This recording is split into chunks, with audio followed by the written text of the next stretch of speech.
beautyloving unicorns, and welcome back to my channel. And this video that is going to be what I think the Toofaced White Chocolate Bar should have been.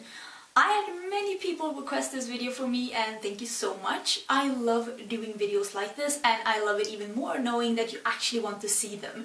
And before we go further into this video, yes, I did film this look. It is coming up on my channel. It's not up yet. It doesn't matter how many times I mention this in my videos or how many times I put it in my description box, there's always going to be somebody asking. But yeah, I did film it, it is coming up. So yeah, it's not with the shadows I'm going to show you. This palette. It is not often that I say that I don't think that palettes make sense, but I don't feel like this palette makes sense. Wait, I'm just going to show you the original quickie. The thing is with this palette is that I feel like there is not a lot of dimension. There is like bland, bland, bland, bland, and a black. A black with glitter. Nobody likes mattes with glitters.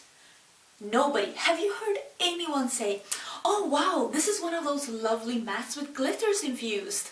I love that. That is my favorite formula." Have you heard anyone say that? Why do brands keep insisting on doing these? Nobody likes them. Just skip the glitter. Nobody likes them. The most positive thing people have to say about these shades are, yeah, but when you use it, the glitter doesn't show up. That says something. Nobody wants the glitter. Anyways, looking at this palette, I feel like it's very light. And I do get that they want it to be the little chocolate chip thing. I think they should have skipped the black. If you're picking up this palette, it's not... You don't want black. And if you're trying to deepen up a look that's white, like pale, borderline envelope, you're not gonna pick up a glittery black to deepen that up. I think that that shade is kind of stupid. That's just me. Anyways, I was thinking, like, when I was thinking of white chocolate, and this is what gets me, this is why I want to change the palette. Where is the theme? The palette is called White Chocolate Bar. Where's the white chocolate? I feel like the palette right now has two of those bigger pans. I think they could have skipped that. Just make 4 smaller shadows instead of 2 big. I bet most people want that, especially when one is a white and the other one is a slightly pale yellow. I don't get that. I think that this palette is opportunities missed just in heaps and heaps. I want to talk a bit about how I felt when I was picking up these shadows. I knew instantly in my head what I wanted to do, and that is, when I think white chocolate, I think that nice white chocolate you buy when you go into really fancy chocolate and tea and coffee shops, and they're always sprinkled with either raspberries, blueberries, or pistachios. Why didn't you bring that into the palette instead of just making 50 shades of bone colored? I would have loved to see, and I'm going to show you how I think. I didn't do the whole palette because I do think that some of the shades make sense in the palette. I was thinking, what if you made half the palette white chocolate and half the palette what you would mix with white chocolate? And then you have the raspberry, the pistachio, and the blueberry. You could make colorful muted looks, you could do really colorful looks, you can do that look that you want to do with the palette, with those like cream colored, get some neutrally browns in there. And then you have 9 shadows, there are more of this, and then 9 shadows, there are more of those colors, like they had some nice icy, like some icy white chocolate colored, and I did like some of the colors. I did think that some of the colors made sense, but I would have changed the palette a bit, and I think that I would have changed it to something like this. I'm going to swatch all of these. Also, I put into like duochromes on the side. These are duochromes with a white base and a duochrome shimmer. I also think that this is an opportunity missed in the palette. Why didn't they do some, if they want to do a pale palette, why not take advantage of the duochrome trend that is now? They could have just put into duochromes with a white base. They would have been like with the program, but still keeping it in that cream colored white chocolate theme, and I just don't get that. So you know what, I'm gonna, before I swatch these, I'm gonna try, this is gonna be very, very amateur-y.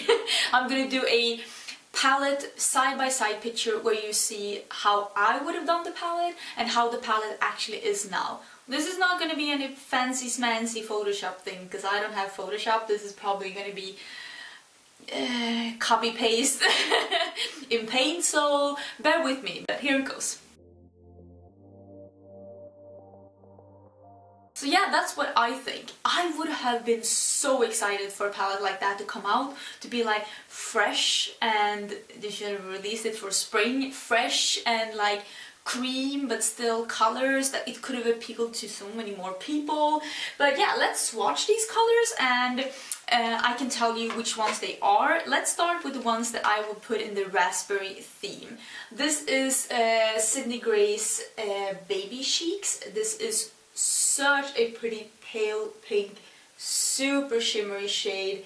It is absolutely stunning, and this would have been such a nice shade to have on the lid together with these two other raspberry shades. This first one is also from Sydney Gray's, and this is called Fairytale. To be honest, any like matte mid-tone, somewhat pale pink would have worked. That would have been amazing as a matte in the palette to have, especially if you want to have some of those cream colored or icy white chocolate colors on the lid as well. Something like this in the crease is perfect if you're super pale. It would have been really nice. The really raspberry shade is Seize the Day by Colourpop. This could have been any matte raspberry shade, to be honest, but this is a nice one. I like this one. Now it didn't swatch that good, but it is a nice shade, I promise you. But so this is the raspberry corner, and I think that this would work so good with those neutrally browns and creams and white shimmers that they had in the palette as well. But it would also make a really nice colorful palette on its own. Next I would go into the pistachio, and I would go about this the exact same way. A light shimmery one. This is Touch of Glam Spearmint, which is a newfound love. It is so beautiful. And next I would have a mid-tone green, and this one is Checkmate by Colourpop. It is like a milky pistachio matte, to be honest. This could have been really cool. This is really nice. These two together look really pretty. And this is just a matte, like a darkened pistachio. This is Moss by Luxie. This is a really nice color, and imagine how nice this could have been, but also mixing some of these colors together, also together with the color scheme that was also already in the palette. Next we're coming into the blueberry area, and this is Bayfront Park by Beautyscape Cosmetics. She makes such nice unique colors, and this is a really beautiful shimmery baby blue with a hint of purple in it. It's very beautiful, and it would have been such a nice addition to the palette. Next it is a light matte blue, and this is Cornflower Blue. This is by Coastal Scents. I've mentioned this shadow so many times. I think this is such a nice shadow.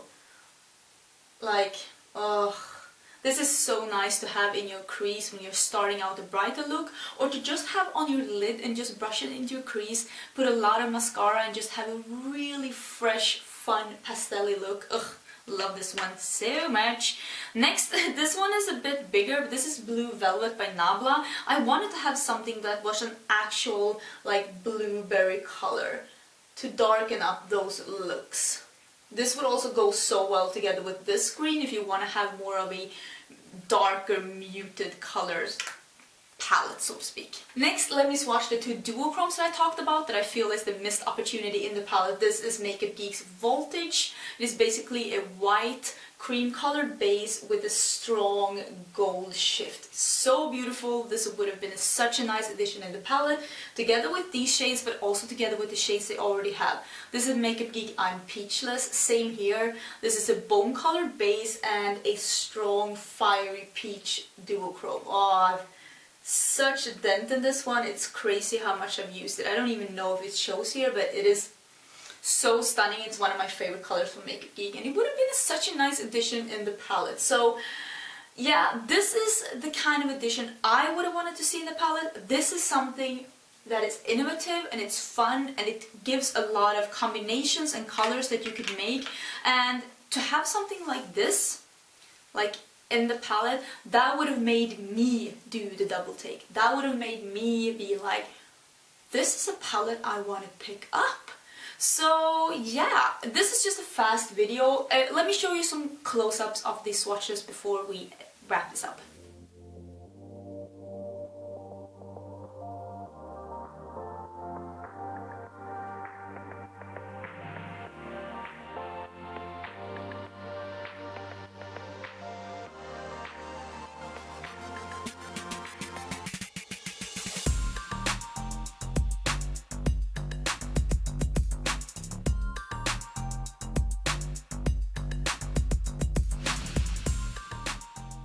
So yeah, I think that was everything. I will of course list all the shadows I mentioned down below, and if you want to see the comparisons between the palettes again, you just need to go back and press pause. And I'm sorry that I can't put like pictures up on the sides like fancy like all the big YouTubers do, but I don't have a Mac and I don't intend to get a Mac because I am a gamer. Gamers don't get Macs, and I can't really afford to get one of those fancy editing programs right now.